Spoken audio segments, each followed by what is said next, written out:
Hey, welcome back, everyone. Dr. Bogosian here. I want to welcome you to class today where we have been entering into a really interesting and thought-provoking discussion, a critical discussion about different views of justice and the just society. Last time we completed part one of a two-part series on libertarianism and the libertarian view of justice as kind of, being able to do what you want as long as you don't interfere with anyone else's kind of self-actualization or self-realization, anyone else's liberty. And so if you haven't watched part one, please go back and do that. And also go ahead and download the handout that you can find there in the module that will help you follow along with both parts.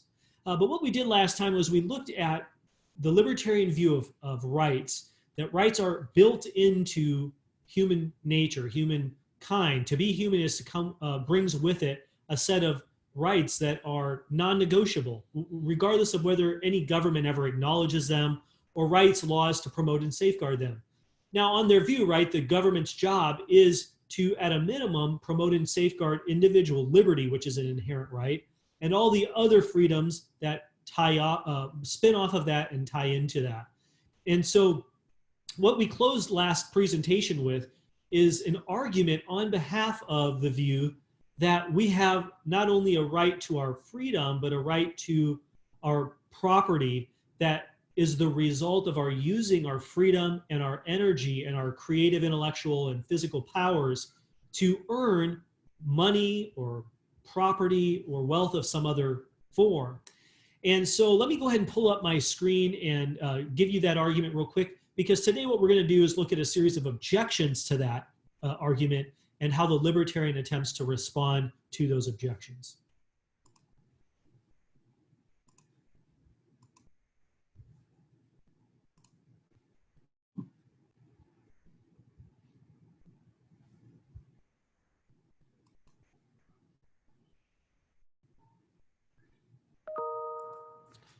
All right.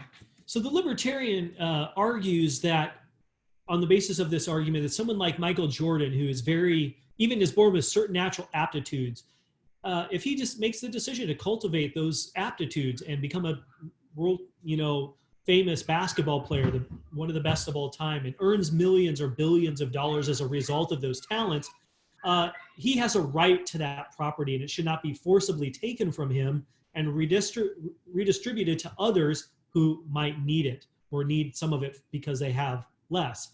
This argument is a valid argument in terms of the logic of it. You can get to the conclusion from the premises.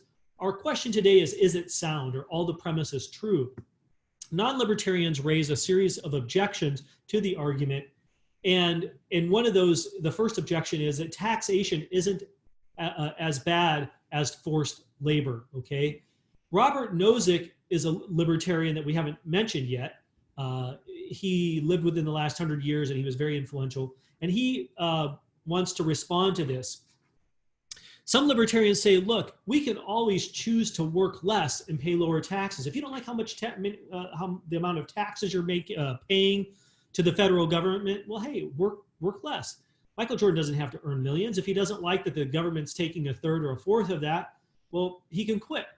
Well, the reply by Robert Nozick is something like this. He says, look, this is actually unjust all the way around. It's unfair to privilege somebody who chooses to live a life of leisure and not work as much to those who want to work more, maybe because they enjoy work and because they enjoy the fruit of their labor. It's almost like we're penalizing someone. We are. He thinks we're punishing people who want to work and make a lot of money.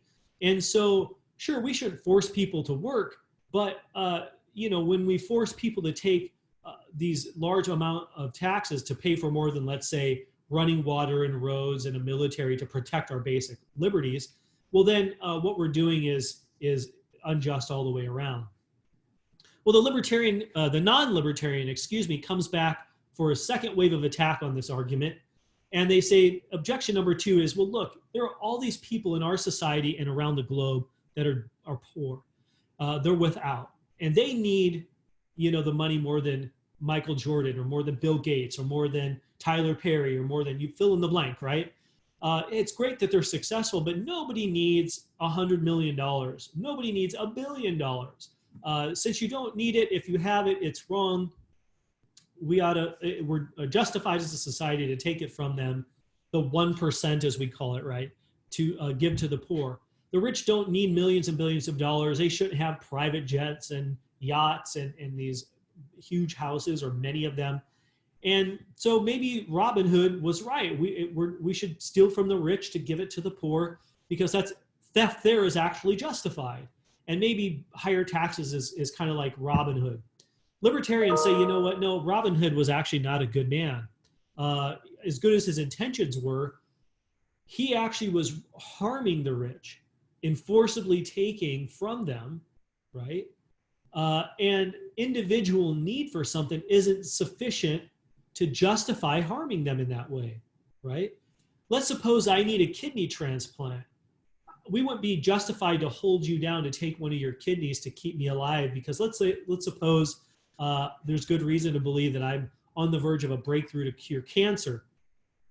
Well, the fact that I need a kidney to finish my research and work and to make this great breakthrough again wouldn't justify you guys forcibly taking that from me, right? That's to result to kind of utilitarian, using me merely as a means, right, to the social utility.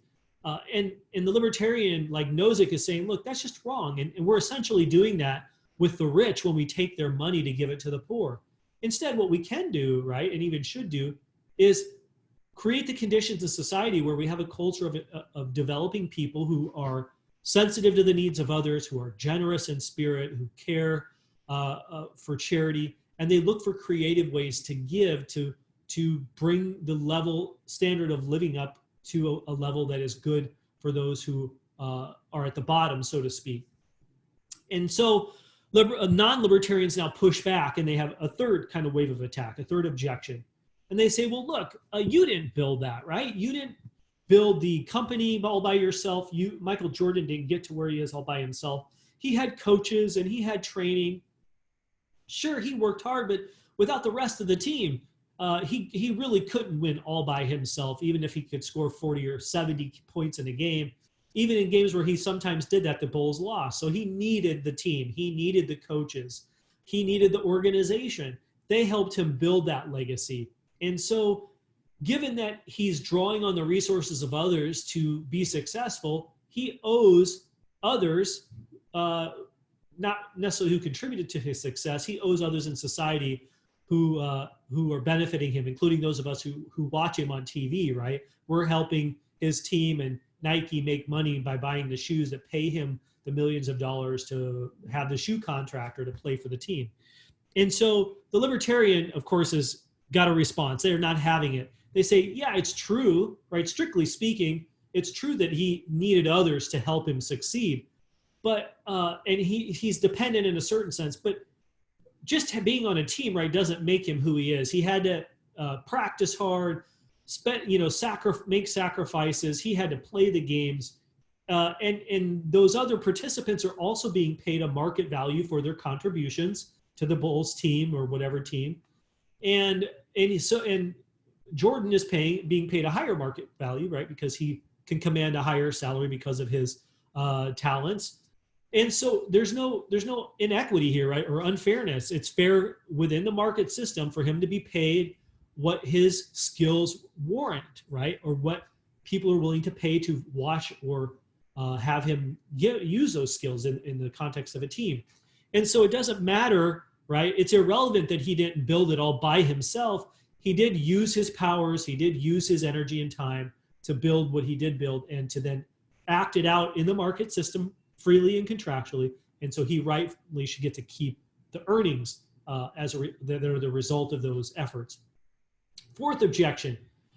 Some people will say, well, look, Michael Jordan's implied, there's sort of an implied consent to being taxed by being an American citizen, right? And working for an American company. And so he's implicitly consented to having his earnings taxed precisely because he has voting rights in our country. And in a democratic society, if he doesn't like it, he can, wherever he lives, can try to get people hired on as senators and Congress people who will, advocate for lower taxes. But if there are higher taxes, well, then that's just part of the unfortunate luck of the draw for him. And so that he reaps the benefits of being part of a democratic society. So there's an implied consent for him, a tacit consent to being taxed. Libertarians have a response to this. They say, look, that's strictly speaking not true. He hasn't consented to whatever level of taxation. He might be a part of the minority group who wants to lower taxes but lost the vote. He might have actually voted, but the fact that he lost doesn't mean that he's consented to the higher taxes. That's actually not true, right? It's contradictory. You can't both at the same time vote for lower taxes, and the fact that you lost, that implies that you voted for the higher taxes, right? And so what's really going on here is that the libertarian is worried that, you know, big taxes via big government is trampling on the rights, not only of Michael Jordan, but even those who are in the middle class, right? There's a lot of talk of those in the middle class who are the worst off in certain ways, right? Because they're in sometimes a higher tax bracket or as high of a tax bracket as people who are making millions, but they have less to start with. And if they have a third or so of their income being taken, then they stand to lose a whole lot more. And so that's unfair to them. It's unjust. They should be able to keep the bulk of their income. The last or fifth objection that non-libertarians raise to the libertarian argument against redistribution is that, well, look, this is all moral luck and biological luck. You shouldn't be able to be a millionaire or billionaire when you had nothing to do with it, right? He didn't have anything to do with the parents he had who brought him into the world and sort of gave him the DNA and even the teaching that he got and encouragement he got. That's all just lucky. And there are all these other people that were raised in his era that were less fortunate. And so he's kind of been privileged in a certain way on the basis of his luck, genetically, historically, morally. And so he shouldn't get to keep all of his earnings when there were a bunch of people who were dealt a bad hand. They had negligent parents or parents who abandoned them. They got stuck into a system, a violent system even, that you know, basically sucked the life right out of them. And so the reason taxes are justified is a way of helping pull those people up by their bootstraps to help them be able to, you know, start better, right? Not necessarily get to where Jordan is at, but to have a better life than they would have without any help. The libertarian responds to this by saying, look, if Jordan doesn't own his talents, then he doesn't own himself. And remember, justice is self-ownership. I own myself. You own yourself. It is my body, my mind, my talents, lucky or not. And so whatever I choose to do with them, right? There are some people who squander their talents. They never hone them. They never use them to earn money or make a living or make a better life for themselves. Well, okay, that's their freedom. If they want to squander it, that's on them. But if they want to utilize them and fine-tune those skills like Jordan did, saying that the political community owns me through taxing me, right, or taxing him, that could lead to violating all sorts of other rights, right? Taking, you know, higher property taxes, income taxes, taking, you know, stuff away from you in the interest of the public good. And so there's kind of a slippery slope worry here, right? That we can just always use the argument that there are people in need. There will always be people in need. And it's kind of rose-colored glasses to think we can just, you know, end poverty, right? We might be able to make it, you know, improve on it. And many people would argue that we are at the best point of our country and even the West history with respect to poverty, right? The people who are at the bottom having a smartphone, I mean, that's significant, libertarians will say. They have a flat screen TV. And so they may not have all the things they need or want, but they have a lot of goods. And even if we have a safety net of some kind to help them get the rest of those kind of basic goods, to try to bring them up to, let's say, a middle class status is to enter on the way to a slippery slope to taking things away from the wealthy or people who just have more, just in the name of the common good. And the public good really is just a utilitarian notion. And that's rubbing against human rights. If we have human rights, rights to liberty, rights to the pursuit of happiness, and so on, then we shouldn't have those taken away. It's wrong to take them away to benefit someone else. The bottom line here for the libertarian view is that your life is yours to do with as you please, as long as you don't harm someone else as long as you don't interfere with the rights of someone else, you can freely choose to sacrifice your property and your earnings for someone else. And you maybe even should do that. But the government is wrong to make you do that because that's not their job. It's not their role. It's overstepping their bounds. And it's to force you against your will. In other words, it's to degrade your right of individual liberty. Now, there are a series of hard cases for the libertarian view. This is raised at the end of chapter 3 and into chapter 4 on markets and morality. And I thought this was really fascinating, right? Because what this is going after is how the libertarian view champions free markets, you and I getting to be free to enter into consensual contracts in the market system. Okay, if that's true, do I have a right, or do you have a right to sell your kidneys to the highest bidder on the dark web? And yes, this sort of thing goes on all the time on the dark web, I'm told, where you can part out yourself, so to speak, or are there some things, even if it is your body, you shouldn't do to your body? This is where you're going to get into why Immanuel Kant, as we'll see after exam 1, will take issue with kind of what I would call a libertinism view, which is liberty at all costs. I can do anything I want to my own body. Well, some kinds of pro-liberty views, or the basic goods libertarianism or natural law, is going to say, no, you shouldn't harm your own body. Self-harm is a misuse of your own freedom towards yourself. So you shouldn't just sell off your organs to get rich. You shouldn't commit suicide, right? That's not a moral use of your autonomy. Well, some libertarians say, no, you should be able to do whatever you want. Others want to say, no, that's a tension in the view. There are some things not even you should do to yourself or with your own body, even though technically it is yours. There are moral parameters for the exercise of your liberty. It should be the freedom to do what's good and right towards yourself, not just freedom to do whatever you want. Number 2, the second hard case. Do you have a right to end your life with the help of others? So this will get into something we'll talk about in more depth later in the term, so I won't spend time here today. But this is the whole end-of-life ethics question. Euthanasia, physician-assisted suicide. Do you have a moral duty to promote and protect your own well-being, even if you're in excruciating pain? Do you have the right to end your own life when you want to? Okay, in the news, there's been this discussion of Lewy body syndrome.